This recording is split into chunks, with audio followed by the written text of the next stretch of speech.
Greetings, Ty, fellow viewers. Welcome to thy next comic book series recap in thy recap series called Kingdom Adventures. Okay, yeah, I'm not doing this. This series will not be the same as my other series. This series is much more fun and, kind of random series. Probably because when I started the series, I know what I was doing. I'm saying series a lot.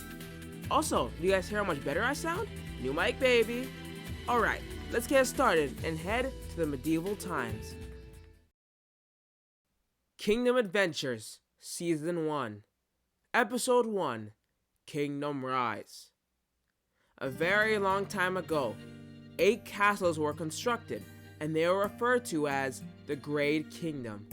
A society made over the years, queens, kings, and knights all lived in each kingdom.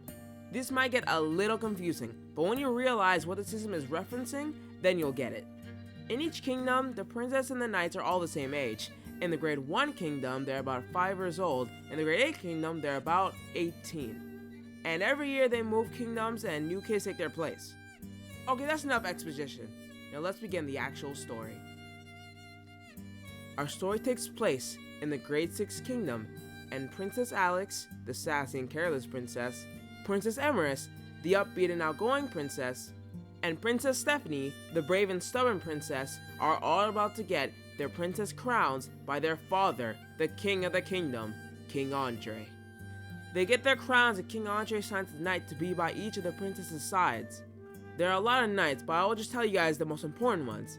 There's Jacob, Logan, Benjamin, Abuka, Joshua, Isaiah, Darius, Mark, and Alan. Alex gets Benjamin, Emerys gets Logan, and Stephanie gets Isaiah. The crowning ceremony ends, and wait, I don't think that's a word.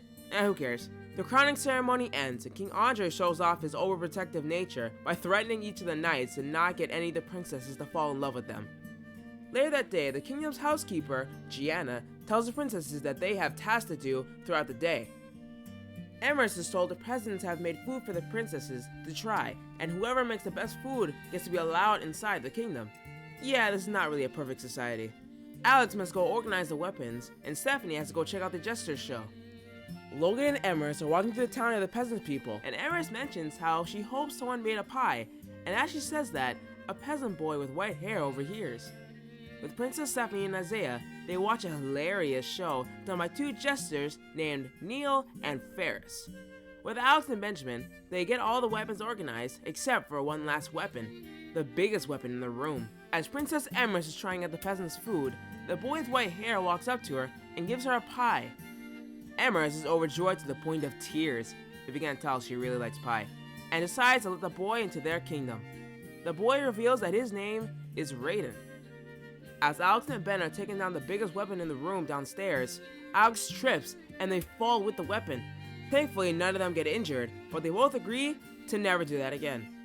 After a long day, King Andre tells his daughters that being a princess will not be easy, and this is just the beginning of their journey to being rulers. Meanwhile, in the Grade 7 Kingdom, we see a boy with blonde hair get corrupted by a purple spirit, and his eyes begin to glow. Feels like I've said that before.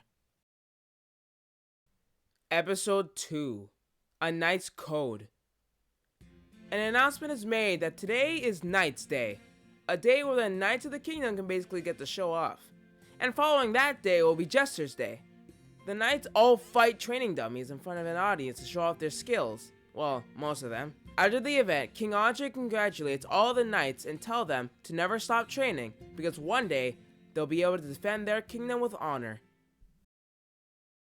Episode 3, Circus Trouble.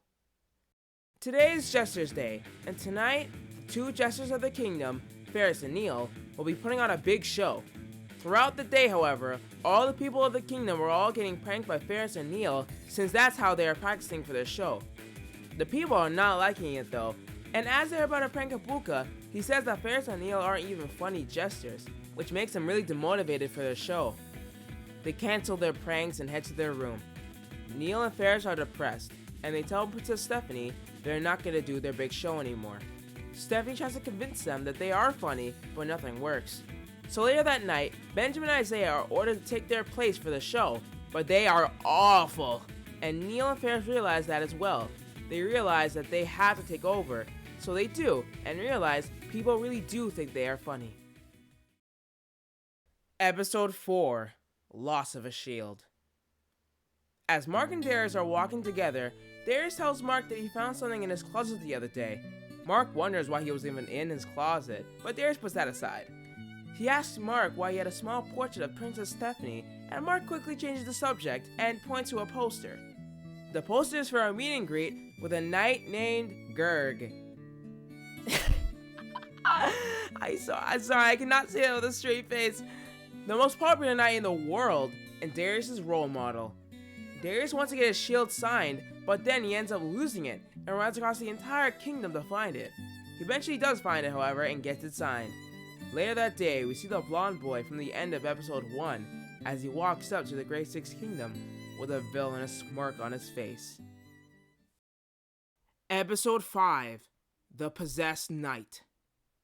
The blonde guy shows up to the Great Six Kingdom castle and threatens King Andre that he will kill him and will take over his kingdom.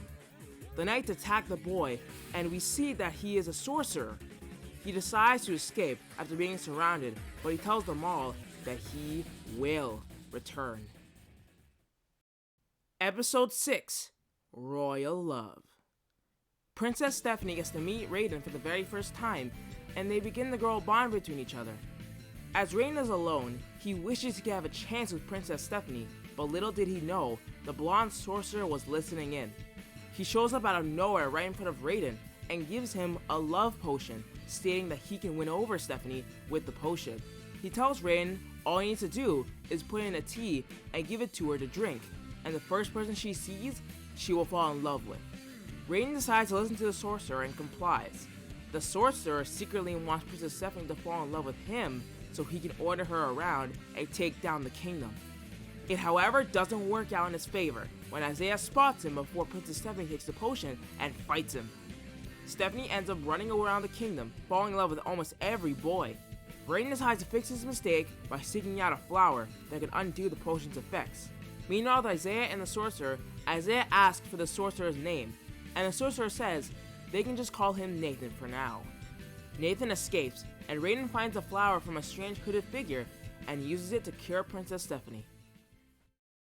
Episode 7, Kingdom Dispersal Problem.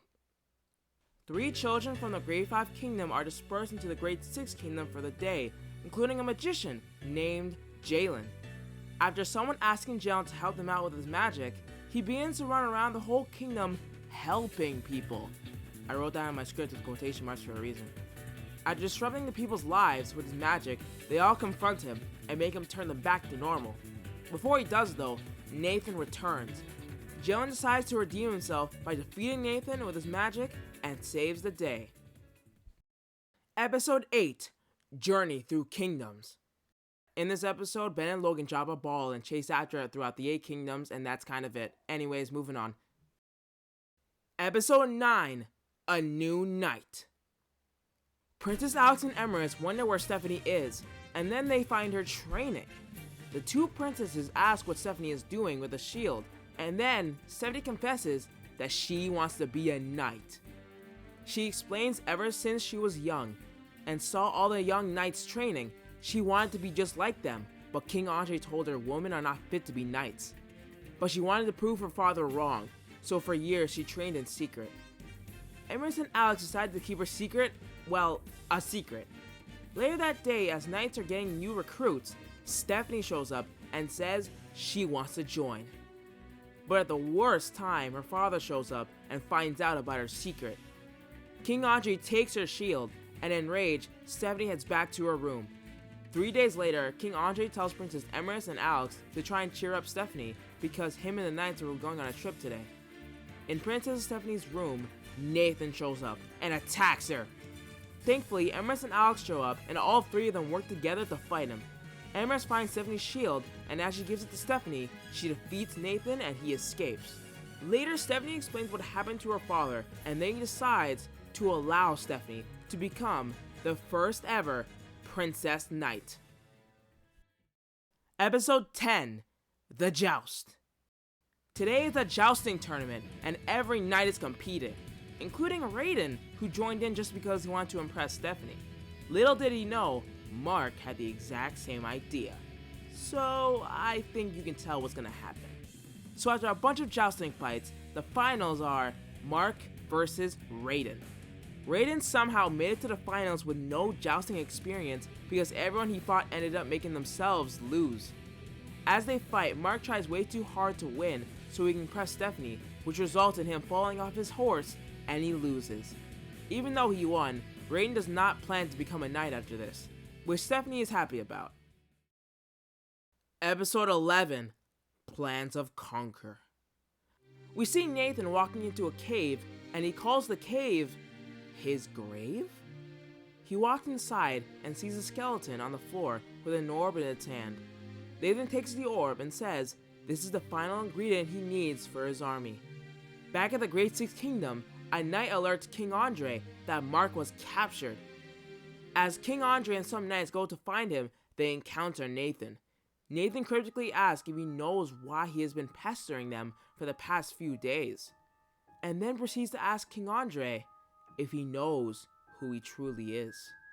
King Andre has no idea, and then Nathan reveals that his real name is Arkin Grimm, a sorcerer that used to go to this kingdom.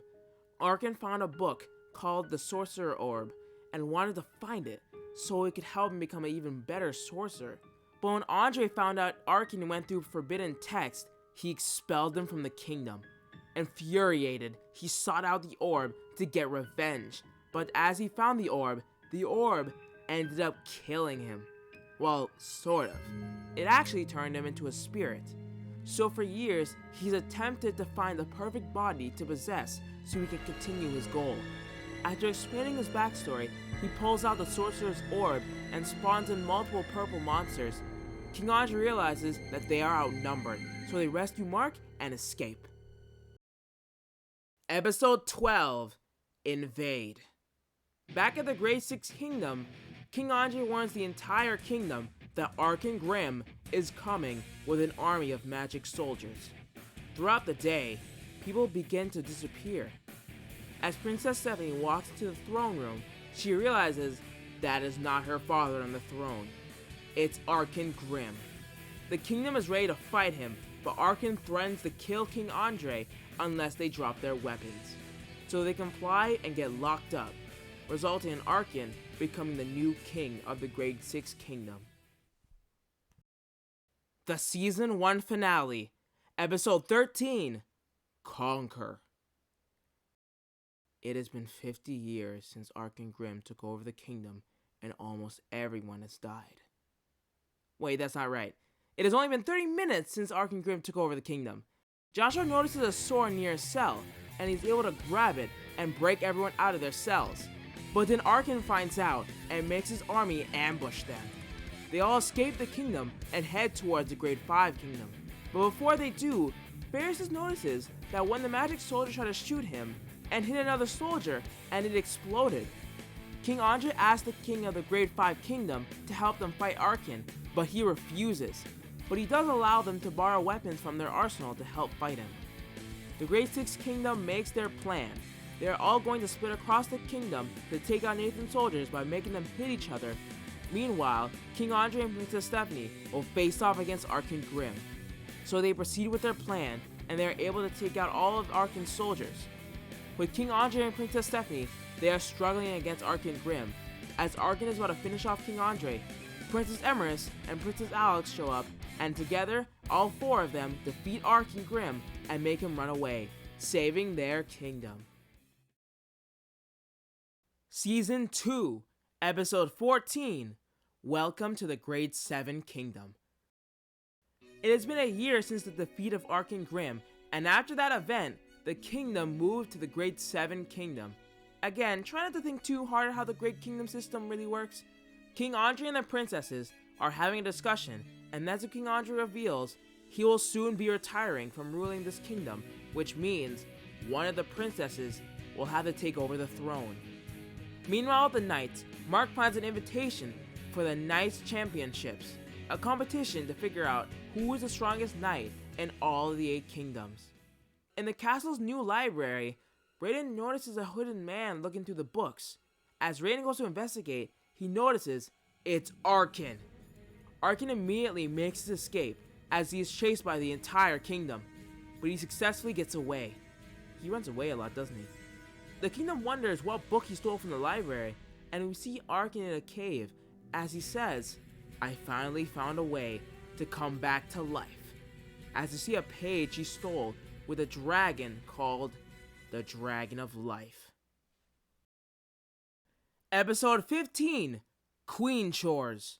King Andre makes the 3 princesses do 3 challenges to see who is the most worthy of becoming the queen. They complete the challenges and each of them win one, so King Andre reveals that he has already decided who he wants to rule over the kingdom. Princess Stephanie. Princess Stephanie does not feel like she is ready, but he says one day she will be. Episode 16, Sick Day. King Andre gets sick and tells Princess Stephanie that tonight is the dinner with the 8 kingdom rulers, so she will have to take his place and set up dinner. So Princess Stephanie gets the knights to help her plan out the dinner, but it does not go very well. The rulers all leave the kingdom, and as Princess Stephanie goes to tell her father how bad the dinner was, he laughs. He proclaims the dinners are never good, but he is just happy that she tried her best. Episode 17, Jester Trip. With the Jesters, Neil and Ferris find out they are being invited to a Jesters competition from Penny Jokerstein, the most popular jester in the world. So the two head off and make it to the show. As the two practice for the show in front of Penny Jokerstein, he says it was good, but it would have been better if they just did a solo act.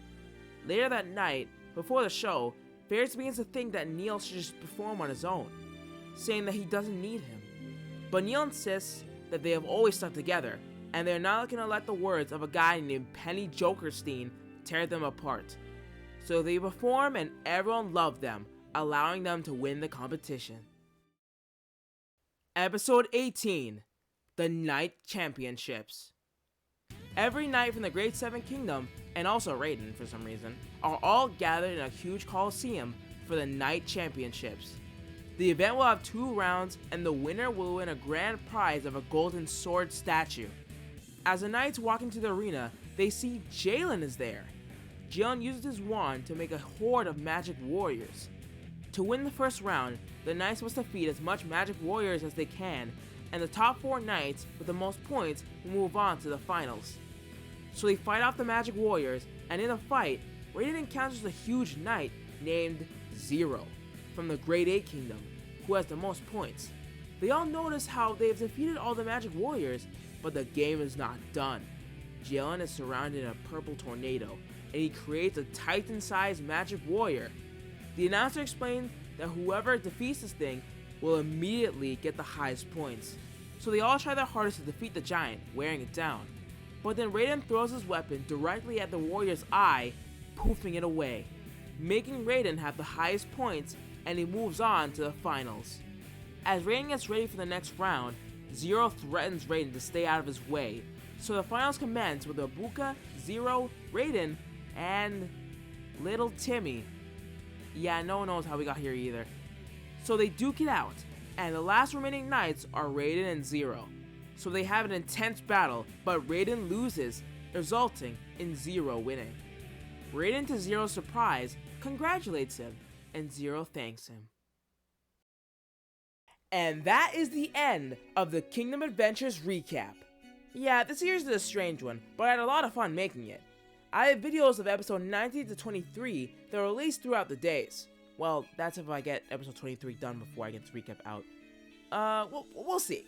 Alright guys, have a great day. Farewell.